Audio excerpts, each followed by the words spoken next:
حسین حسین حسین حسین حسین اعوذ باللہ من الشیطان اللعین الرجیم بسم اللہ الرحمن الرحیم الحمد للہ رب العالمین وبہ نستعین وہو خیر المعین الصلاۃ والسلام علی اشرف الانبیاء والمرسلین خاتم النبیین طٰہٰ و یاسین سیدنا مولانا حبیب قلوبنا طبیب نفوسنا غوثنا غیاثنا مولانا مولا الثقلین محبوب رب المغربین والمشرقین جد الحسن والحسین ابی القاسم محمد وآلہ اہل بیتہ الطیبین الطاہرین المعصومین المظلومین ولعنۃ اللہ علی قوم الظالمین وغاصب حقوقہم ومنکر فضائلہم اما بعد فقد قال تبارک و تعالی فی قرآن المجید بسم اللہ الرحمن الرحیم سنت اللہ فی الذین خلو من قبل ولن تجد لسنت اللہ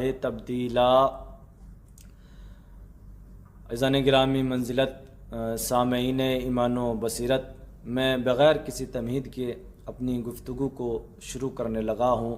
پروردگار عالم نے سورہ احزاب میں آیت نمبر 61 میں ارشاد فرمایا اور کہ یہ اللہ کا طریقہ کار رہا ہے کہ اللہ کی سنت میں تبدیلی نہیں آ سکتی، اللہ کے زاویے میں تبدیلی نہیں آ سکتی۔ جو اصول اللہ نے بنا دیا قیامت تک باقی رہے گا، جو قانون اللہ نے بنا دیا قیامت تک باقی رہے گا، جو زاویہ اللہ نے بنا دیا قیامت تک باقی رہے گا۔ اس اصول کو توڑنے کی کوشش نہ کرنا، اس زاویے کو توڑنے کی کوشش نہ کرنا، نتیجے میں خود ٹوٹ جاؤ گے، خود مٹ جاؤ گے، خود ریزہ ریزہ ہو جاؤ گے، لیکن قانون الہی باقی رہے گا۔ میں کہوں گا پروردگار عالم ہمیں کوئی ایک مثال تو بتا کہ کوئی تیرا قانون توڑنے کے لیے آیا ہو اور وہ خود ٹوٹ گیا ہو، لیکن تیرا قانون باقی رہا ہو، تیرا قانون سلامت رہا ہو۔ آواز قدرت آئے گی جب میرا یہی قانون آدم کی شکل میں آیا تو ابلیس توڑنے کے لیے آگے بڑھا، لیکن لعنت کے توق نے ابلیس کو توڑ دیا، جناب آدم اپنی جگہ باقی رہے۔ جب میرا یہی قانون موسیٰ کی شکل میں آیا تو فرعون توڑنے کے لیے آگے بڑھا، لیکن فرعون دریائے نیل میں غرق ہو گیا، جناب موسیٰ اپنی جگہ باقی رہے۔ جب میرا یہی قانون ابراہیم کی شکل میں آیا تو نمرود توڑنے کے لیے آگے بڑھا، لیکن نمرود ٹوٹ گیا، جناب ابراہیم اپنی جگہ باقی رہے۔ جب میرا یہی قانون محمد مصطفیٰ کی شکل میں آیا تو ابو جہل توڑنے کے لیے آگے بڑھا، لیکن میرے مولائے کائنات کے تاریخ ساز تماچے نے قانون توڑنے والے کا منہ توڑ دیا، لیکن قانون الہی پر آنچ نہ آنے دی۔ تو یہ بات طے ہو گئی نا، یہ بات مسلط ہو گئی کہ قانون الہی ٹوٹتا نہیں ہے بلکہ سلامت رہتا ہے۔ یہ بات طے ہو گئی، مسلط ہو گئی کہ قانون الہی ٹوٹتا نہیں بلکہ سلامت رہتا ہے۔ آئیے ہم سب مل کر پروردگار عالم کی بارگاہ میں دونوں ہاتھوں کو جوڑ کر عرض کریں، اے پروردگار، اے مالک و ارض و سما، اے مالک و کون و مکاں، اگر تو نے ہمیں گویائی عطا کی ہے اور بولنے کی صلاحیت دی ہے تاکہ ہم تیری اس عظیم بارگاہ میں ایک ادنا سا سوال رکھیں کہ پروردگار تو نے کائنات کے ذرے ذرے کا قانون بنایا ہے، کیا تو نے کسی کو قانون خلقت بھی بنایا ہے؟ کا کیا مطلب کہ پروردگار کائنات کو لے کر 4 چیزیں سامنے آتی ہیں، جمادات، نباتات، حیوانات و انسانات، کہ پروردگار عالم یہ بتا جب تو نے پہاڑوں کو بنا دیا تھا، پہاڑوں کو پیدا کر دیا تھا تو نے درختوں کو کیوں بنایا؟ کہا کہ جب ہم نے پہاڑوں کو بنا دیا تھا تو انہوں نے اپنی طاقت پر ناز کیا، فخر کیا، غرور کیا، تکبر کیا، مجھے اس کا تکبر پسند نہ آیا۔ میں نے یہ کہہ کر درختوں کو حکم دیا، جاؤ یہ پہاڑ جو اپنی طاقت پر ناز کر رہے ہیں، جو اپنی قوت پر فخر کر رہے ہیں، جو غرور کر رہے ہیں، ان کے سینے کو چیر کر اپنی جگہ بنا لو، اچھا پروردگار تو نے درختوں کو پیدا کر دیا، درختوں نے پہاڑوں کے سینے کو چیرا اور اپنی جگہ بنا لیا۔ اچھا پروردگار یہ بتا، جب تو نے درختوں کو پیدا کر دیا تھا تو تو نے حیوانوں کو کیوں پیدا کیا، حیوانوں کو کیوں بنایا؟ اللہ نے کہا جب ہم نے درختوں کو پیدا کر دیا تھا، شجر کو پیدا کر دیا تھا، تو انہوں نے بھی اپنی قوت پر ناز کیا، انہوں نے بھی فخر کیا، انہوں نے بھی تکبر کیا، انہوں نے بھی غرور کیا، اور میں نے یہ کہہ کر حیوان کو حکم دیا جاؤ یہ درخت جو غرور کر رہے ہیں، فخر کر رہے ہیں، ناز کر رہے ہیں، ان کے پتوں کو اپنی غذا بنا لو۔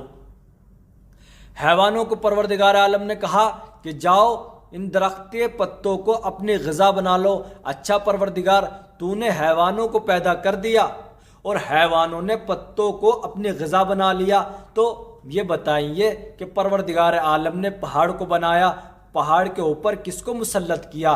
پہاڑ کے اوپر شجر کو مسلط کیا، پہاڑ کے اوپر درختوں کو مسلط کیا۔ اچھا درخت کو کس کو مسلط کیا؟ درخت کے اوپر کس کو مسلط کیا؟ تو درخت کے اوپر حیوان کو مسلط کیا۔ دیکھیے اللہ نے پہلوں کو بنایا، اس نے بھی غرور کیا، دوسرے کو بنایا، اس نے بھی غرور کیا۔ پروردگار عالم نے کہا کہ جب ہم نے پہلے کو بنایا اس کے بعد ہم نے شجر کو بنایا، کیونکہ ہمیں پہلے کا غرور پسند نہ تھا، اور اس کے بعد ہم نے شجر کو بنایا، شجر نے بھی غرور کیا، اور ہم نے اس کے بعد حیوان کو بنا دیا۔ تو حیوان ہوتا ہے، حیوان کیوں کرنا کرتا؟ پس حیوان نے بھی تکبر کیا، حیوان نے بھی غرور کیا۔ پس پروردگار عالم نے پلٹ کر آواز دی جب ہم نے پہلے کا غرور نہ دیکھا، دوسرے کا غرور نہ دیکھا، تیرا غرور کیسے دیکھیں؟ یہ کہہ کر پروردگار عالم نے حضرت انسان کو پیدا کیا اور کہا کہ جاؤ تم ان تینوں پر مسلط ہو جاؤ۔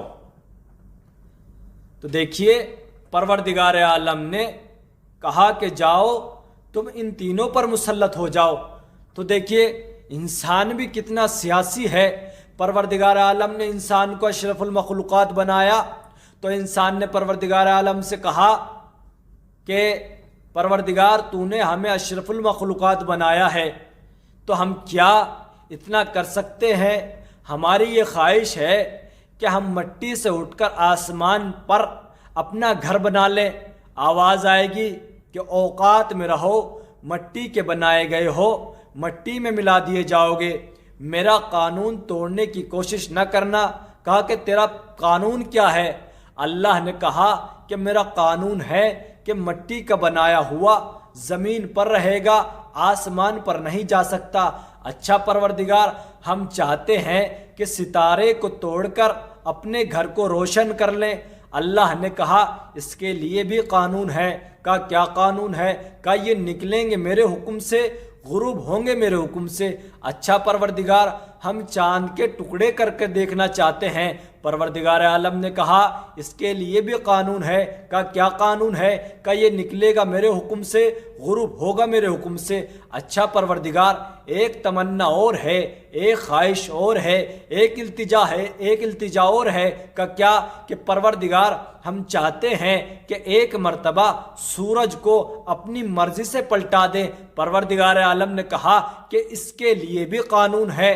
کہ یہ نکلے گا میرے حکم سے، غروب ہوگا میرے حکم سے۔ کہ پروردگار تیرا قانون ٹوٹے گا تو نہیں؟ کہ نہیں ٹوٹے گا۔ کہ پروردگار میں نے تو دیکھا تیرا قانون ٹوٹ جاتا ہے۔ میرے صاحب اختیار مولا نے، وارث ذوالفقار نے، مشکل کشا نے، رات کو جاگ کر رزق بانٹنے والے نے، یتیموں کے سہارے نے، حیدر کرار نے، بتا پروردگار سورج کو اشارہ کیا، واپس پلٹا دیا، قانون ٹوٹا کہ نہیں ٹوٹا؟ ستارے کو در پر بلا لیا، بتا پروردگار قانون ٹوٹا کہ نہیں ٹوٹا؟ چاند کے 2 ٹکڑے کر دیے، بتا پروردگار قانون ٹوٹا کہ نہیں ٹوٹا؟ نبی معراج پر چلے گئے، بتا پروردگار قانون ٹوٹا کہ نہیں ٹوٹا؟ آواز قدرت آئے گی انی عالم و مالا تعلمون، جو میں جانتا ہوں وہ تم نہیں جانتے۔ اصل میں یہ آل محمد وہ نہیں کرتے جو قانون ہوتا ہے، بلکہ جو یہ کرتے ہیں وہ قانون بنتا ہے۔ یہ آل محمد وہ نہیں کرتے جو قانون ہوتا ہے، بلکہ جو یہ کرتے ہیں وہ قانون بنتا ہے۔ آئیے حضرات، سب سے پہلے نبی کا نام کیا؟ کہا آدم ہے، کہا آدم ہے، تو جب آدم کو بنایا پروردگار عالم نے کہاں رکھا؟ کہا جنت میں رکھا، تو کیا جنت میں رہے یا جنت سے نکال دیے گئے؟ کہا جنت سے نکال دیے گئے۔ تو جب جناب آدم جنت سے جانے لگے تو اللہ نے کیا کہا؟ آدم جنت ہے، جنت سے جا رہے ہو، لہٰذا لباس جنت اتار دو، جنت کا لباس جنت میں رہے گا، زمین پر نہیں جا سکتا۔ اچھا پروردگار تیرا قانون ٹوٹے گا تو نہیں؟ کہ نہیں ٹوٹے گا۔ آئیے حضرات، عید کا روز آیا، امام حسنین نے اپنے والدہ گرامی سے کہا کہ اماں جان کل عید کا دن ہے، کل عید کا روز ہے، سب نئے کپڑے پہنیں گے، ہمارے پاس لباس نہیں ہے۔ شہزادی نے کہا میرے لاڈلو سو جاؤ، صبح تمہارے کپڑے درزی لے کر آئے گا۔ اب شہزادے سو گئے، فرشتے اپنی ڈیوٹی پر لگ گئے، کوئی جھولا جھلا رہا تھا، کوئی چکی چلا رہا تھا، کوئی قرآن کی تلاوت کر رہا تھا۔ صبح نمودار ہوئی، دق الباب ہوا، آواز آئی کا کون؟ کا انا خیانت الحسنین، میں حسنین کا درزی ہوں۔ کہا کہاں سے آیا؟ کا مکے سے آیا کا نہیں؟ کا مدینے سے آیا کا نہیں؟ کا شام سے آیا کا نہیں؟ تو پھر کہاں سے آیا؟ کا جنت سے آیا ہوں۔ کہاں وہاں کا درزی تو رضوان ہے، کا رضوان جنت، کا جی شہزادی۔ تو دیکھیے یہاں پر میں روک کر کہوں، اگر کسی کام کرنے والے کو نوکر کہا جائے یا غلام کہا جائے تو اسے برا لگے گا، اس کی شان میں گستاخی ہوگی۔ رضوان جنت تیری شان نہیں گھٹتی، تو نے اپنے آپ کو درزی کہا، رضوان بتا دیتا۔ کا کیسی باتیں کرتے ہو؟ جس کا ناقہ بن کر رسول کی شان نہیں گھٹتی، اس کا درزی بن کر میری شان کیسے گھٹ سکتی ہے؟ اذان محترم، کا تھان کی تھان لایا ہے؟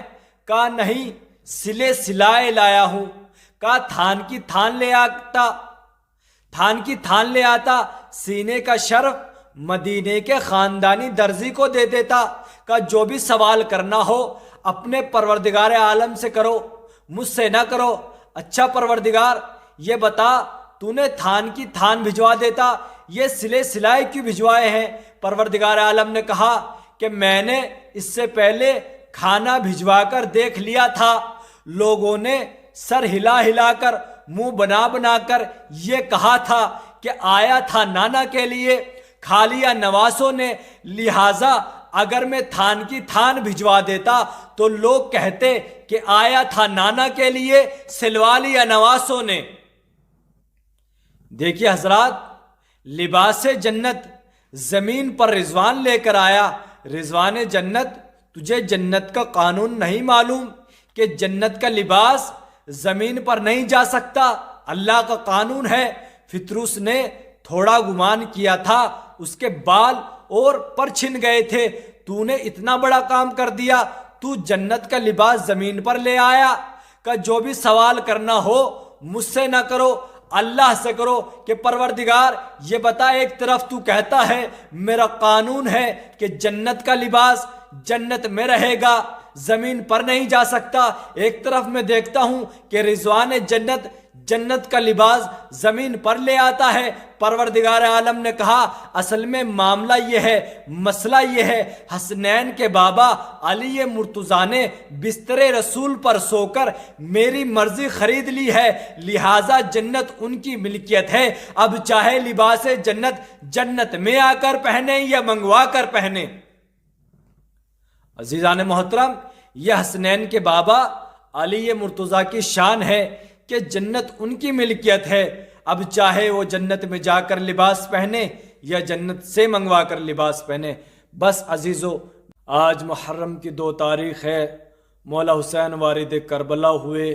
عزیزو، جب مولا حسین وارد کربلا ہوئے نا، مولا حسین نے مولا عباس سے کہا عباس قافلہ روک دو۔ مولا عباس نے قافلہ روکا۔ مولا عباس نے جیسے ہی قافلہ روکا، مولا حسین نے سرزمین کا نام معلوم کیا۔ سرزمین کا نام کربلا بتایا گیا۔ کربلا کا نام سنا، مولا حسین نے اس زمین کے مالکوں کو بلایا، بنی اسد والے وہاں پر آئے۔ مولا حسین نے اس زمین کو خریدا اور خریدنے کے بعد واپس کر دیا۔ عزیزو جیسے ہی مولا حسین نے اس زمین کو واپس کر دیا، مولا حسین سے بنی اسد والوں نے کہا آقا آپ نے تو اس زمین کو خرید لیا ہے تو آپ واپس کیوں کرتے ہیں؟ مولا حسین نے کہا کہ دیکھو جب ہم یہاں پر شہید ہو جائیں تو تم یہاں پر آنا اور ہمارے لاشیں کو دفنا دینا۔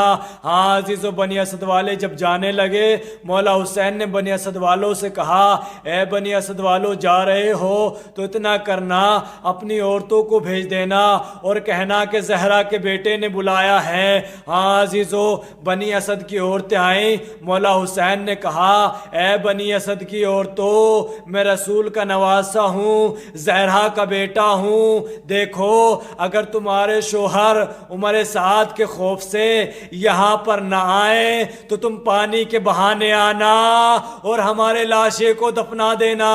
ہاں عزیزو جب بنی اسد کی عورتیں جانے لگی، مولا حسین نے کہا ہے بنی اسد کی عورتوں جا رہی ہو تو اپنے بچوں کو بھیج دینا۔ ہاں عزیزو بچے آئے، مولا حسین نے کہا بچوں میں اکبر کا بابا ہوں، میں اصغر کا بابا ہوں، دیکھو اگر تمہارے ماں باپ عمر سعد کے خوف سے یہاں پر نہ آ پائیں تو تم آنا اور کھیلنے کے بہانے آنا اور ہمارے لاشوں پر ایک ایک مٹھی خاک ڈال دینا تاکہ ہمارے لاشوں کی بے حرمتی نہ ہو۔ ہاں عزیزو کربلا کی زمین کو خریدا گیا، خریدنے کے بعد فرات کے کنارے خیمے کو لگایا گیا۔ جب خیمے لگے نا عزیزو پسر سعد وہاں پر آیا اور آنے کے بعد کہا کہ یہاں سے ان خیمے کو ہٹاؤ۔ مولا عباس نے پسر سعد کو دیکھا، دیکھنے کے بعد ایک خط کو کھینچا اور کھینچنے کے بعد مولا عباس نے کہا جس میں دم ہے اس خط کو عبور کر کے بتائے۔ پسر سعد نے دیکھا، مولا عباس نے کہا جس نے اس خط کو عبور کیا قسم ہے مجھے ذات واحد کی اگر اس کا سر تن سے جدا نہ کر دوں تو حیدر کا بیٹا نہ کہنا۔ یہ منظر مولا حسین نے دیکھا۔ جیسے ہی مولا حسین نے مولا عباس کے جلال کو دیکھنا عزیزو، مولا عباس کے جلال کو جیسے ہی دیکھا، مولا حسین جناب زینب کے پاس گئے اور جانے کے بعد فکرہ کہا زینب اپنے بھائی عباس کو روک لے نہیں تو قیامت آ جائے گی۔ عزیز جناب زینب نے فضا کو بلایا، فضا کو جیسے ہی بلایا نا جناب زینب نے فضا سے کہا فضا میرے بھائی عباس کو بلا کر لا اور یہ کہنا عباس عباس زینب نے بلایا ہے، اگر فوراً واپس نہ گئے تو زینب خیمے سے باہر آ جائے گی۔ عزیزو فضا مولا عباس کے پاس آئی، آنے کے بعد جناب فضا نے مولا عباس سے کہا عباس جناب زینب نے بلایا ہے۔ مولا عباس نے تلوار کو نیام میں رکھا۔ فضا نے کہا عباس اگر تاخیر کی تو جناب زینب خیمے سے باہر آ جائے گی۔ مولا عباس فوراً جناب زینب کی طرف دوڑے۔ میں کہوں گا عباس آج تمہیں جناب زینب کے پردے کا اتنا خیال کہ یہی زینب ہوگی، کوفے سے شام، شام سے کوفہ، کربلا سے